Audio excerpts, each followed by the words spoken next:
Lorsque les connaissances de chimie se sont améliorées, qu'on a commencé à comprendre qu'il y avait plusieurs espèces chimiques intéressantes, la nécessité de les classer est très rapidement apparue. Un des premiers à avoir essayé de faire une classification, c'était Lavoisier, mais il faut reconnaître que la connaissance des éléments chimiques n'était pas encore aboutie à cette période-là. La notion de la périodicité des propriétés chimiques est très vite apparue, et un de ceux qui a le mieux rendu compte de cette périodicité et du lien qu'il pouvait y avoir avec un classement des éléments chimiques, c'est Mendeleïev, qui établit au XIXe siècle une classification très prédictive, dans lequel il va jusqu'à laisser certaines cases vides ou faire certains paris sur la découverte d'éléments inconnus alors et qui effectivement seront découverts quelques années plus tard. La classification actuelle, qui est celle sur laquelle nous travaillerons, a subi sa dernière modification en 2016, puisque c'est en 2016 qu'on a découvert le dernier élément connu, qui est l'oganesson, avec un numéro atomique de l'ordre de 118. On va commencer par rappeler des définitions évidentes. Qu'est-ce que c'est qu'un élément chimique? Ce qui caractérise un élément chimique? Eh bien, il faut connaître deux choses pour parler d'un élément chimique. Il faut connaître son numéro atomique, c'est-à-dire le nombre de protons qu'il va y avoir dans le noyau, et il faut aussi connaître le symbole qui est associé à cet élément-là. Je vous conseille bien évidemment de savoir écrire correctement les symboles pour les éléments les plus usuels. J'attire votre attention sur le fait que la graphie qui est utilisée pour donner un symbole, c'est une graphie d'imprimerie. Il n'y a pas de lettres cursives. Donc tous ceux qui sont habitués à faire des majuscules cursives, il faut que vous fassiez attention à dessiner des lettres bâtons, si vous me passez l'expression.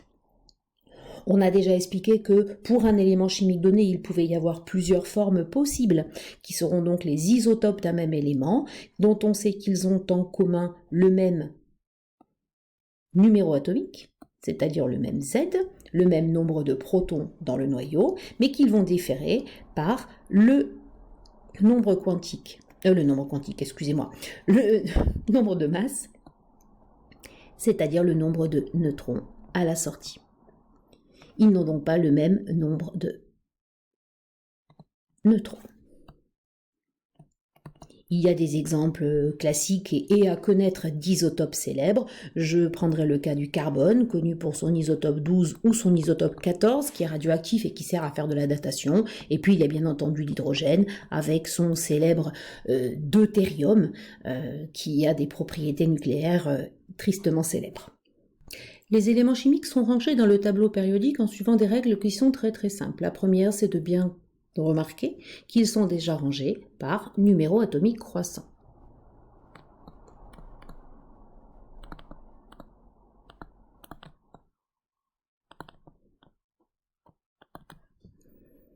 Ils sont ensuite séparés par lignes, que l'on appelle aussi des périodes, avec le fait que sur une même ligne, tous les éléments auront le même nombre quantique principal, c'est-à-dire, bien évidemment,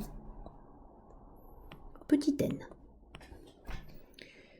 L'expérience montre que le tableau actuel possède 7 couches, c'est-à-dire 7 lignes, 7 périodes, qui correspondent aux éléments connus à l'heure actuelle. En plus du classement par ligne, il y a un classement par colonne, et les éléments qui vont être dans la même colonne auront en commun la même structure électronique de valence. Donc, des éléments possédant des électrons de valence en même nombre. Je pourrais aussi dire une structure électronique de valence identique seront dans la même colonne. Chaque case du tableau périodique correspond à une augmentation de Z. On se déplace de case en case en augmentant Z d'une unité à chaque fois. On est bien d'accord qu'augmenter Z rajoute un proton dans le noyau, mais comme je m'intéresse aux atomes, cela revient à augmenter le cortège électronique d'une unité. Les électrons vont se placer dans les orbitales atomiques en respectant les règles de remplissage que nous avons vues dans le cadre du chapitre MQ2. En respectant le principe de l'énergie minimale, et donc l'ordre de remplissage des orbitales atomiques, c'est celui que va me donner le tableau de Kleshkovsky. On sait très bien que les orbitales vont être remplies par sous-couches, en respectant, je répète, l'ordre du tableau de Kleshkovsky. Et donc c'est tout à fait naturellement que le tableau des éléments a été scindé en blocs qui vont avoir en commun le même type de sous-couches en cours de remplissage. Et ces sous-couches sont celles qui sont identifiées par la valeur du nombre quantique secondaire c'est-à-dire petit l.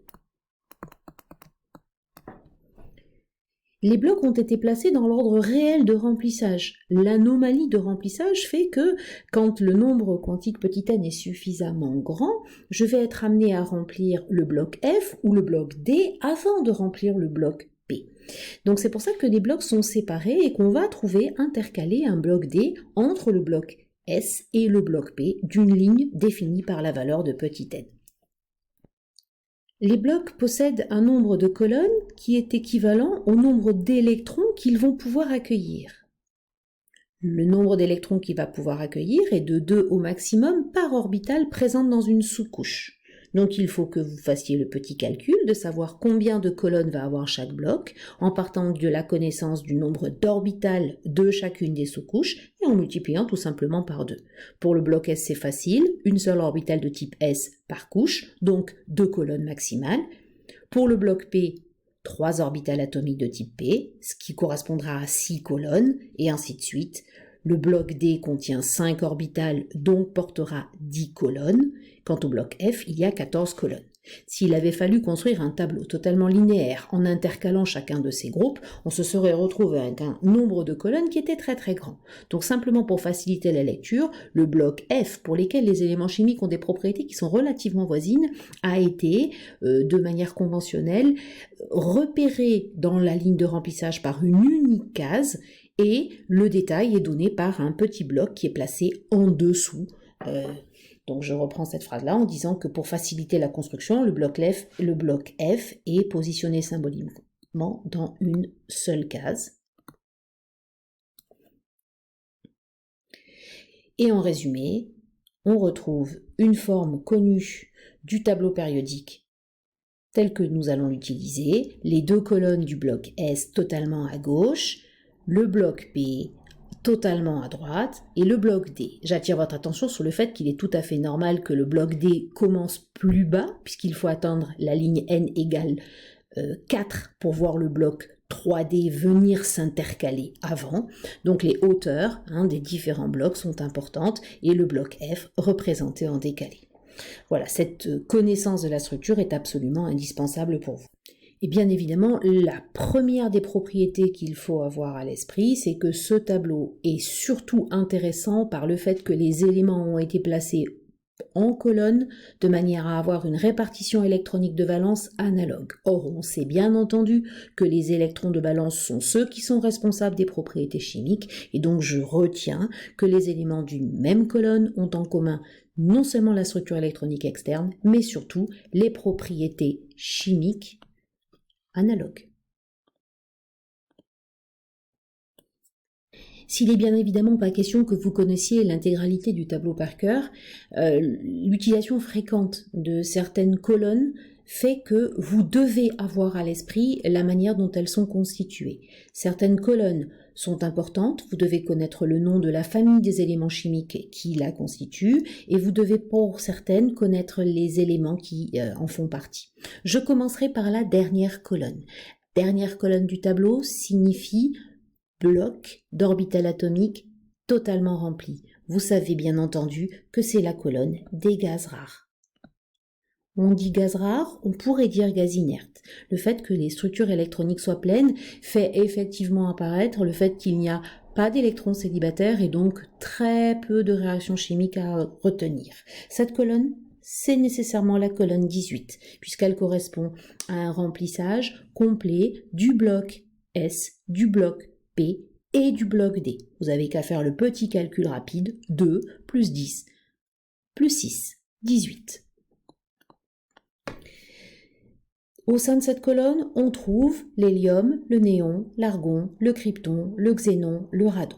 Vous vous rappelez bien évidemment que vous devez connaître le numéro atomique de ces éléments-là, puisqu'ils vont me permettre, quand j'écrirai une structure électronique, d'accéder rapidement au nombre d'électrons de cœur pour la ligne suivante, donc faciliter l'écriture d'une structure électronique.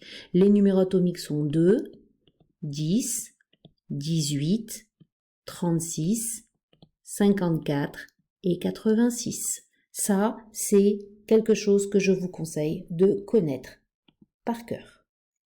On est bien d'accord et je reviens là-dessus, les gaz rares sont chimiquement inertes.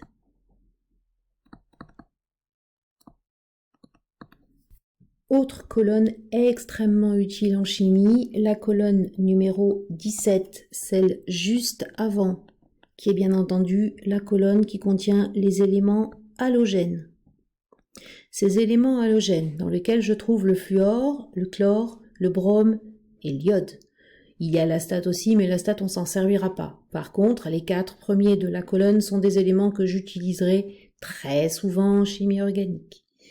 On sait que ces halogènes ont la particularité d'avoir une structure électronique qui est incomplète, mais à qui il manque un seul électron pour être complété, et donc atteindre la structure électronique très stable d'un gaz rare.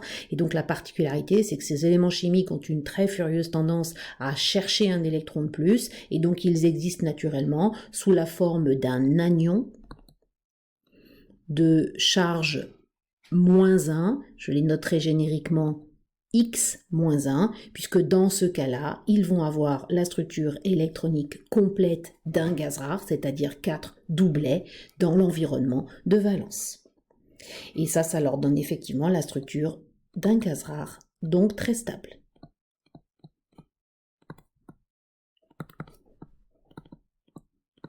Ces ions seront donc des halogénures, des chlorures, des bromures, des iodures et des fluorures.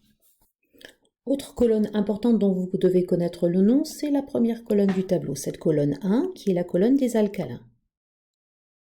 Là aussi, elle contient les éléments tels que le lithium, le sodium et le potassium, qui sont bien connus parce que ce sont des éléments qui vont avoir une tendance naturelle à se stabiliser en allant chercher une structure électronique stable, encore une fois celle d'un gaz rare, mais là tant qu'à faire ce sera celui d'avant, donc ils vont avoir tendance très facilement à perdre un électron et donc à se stabiliser sous la forme de cations tels que Na+, ou K+, ou Li+, qui sont fréquemment rencontrés, notamment dans le cours de chimie organique. La colonne 2 aussi est une colonne que vous pouvez être amené à utiliser. On utilisera principalement les premiers éléments, le beryllium, le magnésium et le calcium, qui sont fréquemment rencontrés. Cette colonne 2, c'est la colonne dite des alcalino-terreux. Là aussi, pour aller chercher un maximum de stabilité, il faut perdre des électrons pour revenir à la structure électronique du gaz rare précédent, mais cette fois-ci, il faut en perdre 2.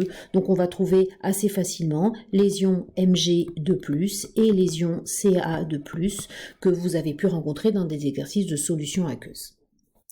Un dernier mot sur le bloc D de ce tableau qui va m'intéresser pour les colonnes entre 3 et 11.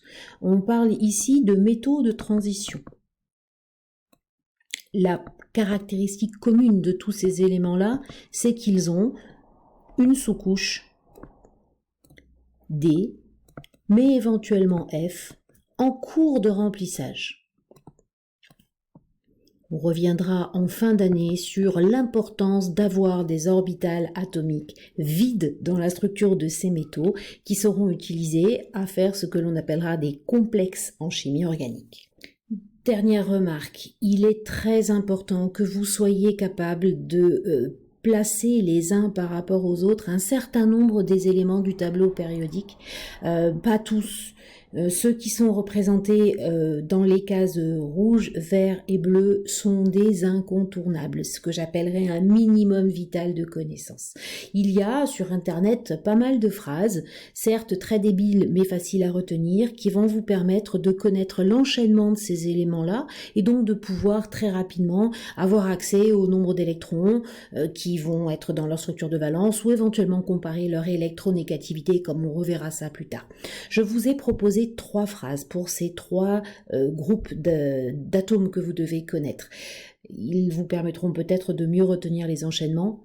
Choisissez celle que vous voulez. Elle ne m'intéresse pas en vrai, mais j'ai besoin que vous sachiez par cœur placer les uns par rapport aux autres les éléments qui sont entourés, que ce soit LIBE, BC, NO, F et le néon derrière, Lily, Bersa, Boris, chez notre oncle Ferdinand Nestor, que ce soit Napoléon mangea allègrement 6 poulets sans claquer d'argent pour la 3e ligne du tableau, ou que ce soit pour les éléments gaz rares de la dernière colonne. Soit vous les avez appris bêtement, soit je vous propose encore une fois une phrase.